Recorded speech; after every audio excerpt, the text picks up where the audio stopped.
Davno je davno bilo to, izgubljena generacijo.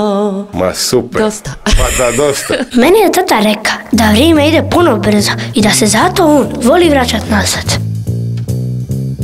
Nikako mi nisu dragi ženi, ma nisu baš simpatični niti meni. Ali ti ja sam svakako da znate da me i gaštapani ponekad nazad vrate.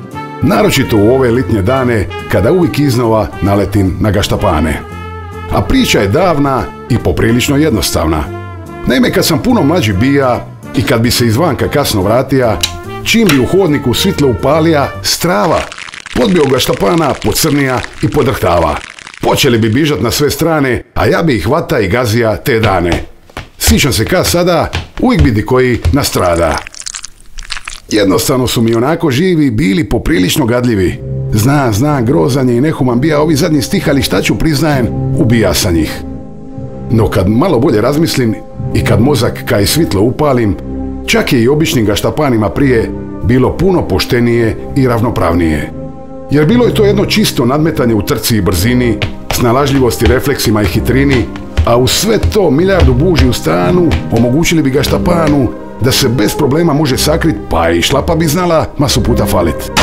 Ajme, koliko sam načisto falija zicera, koliko sam se puta sam na sebe izdera, koliko mi je gaštapana za z pobiglo i moju nepristojnu retoriku podiglo. Poale šta sam zna beštimati vatru od nemoći rigat.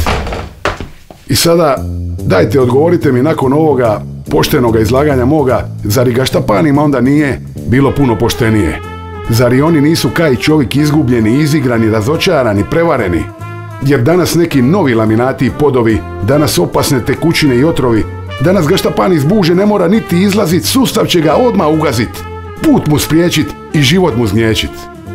Danas i čovjek i gaštapan njanci da prohodaju, odmah ih u startu zatuču i zakopaju. Poštenja ljudskosti sve manje i manje i emocije su puno tanje.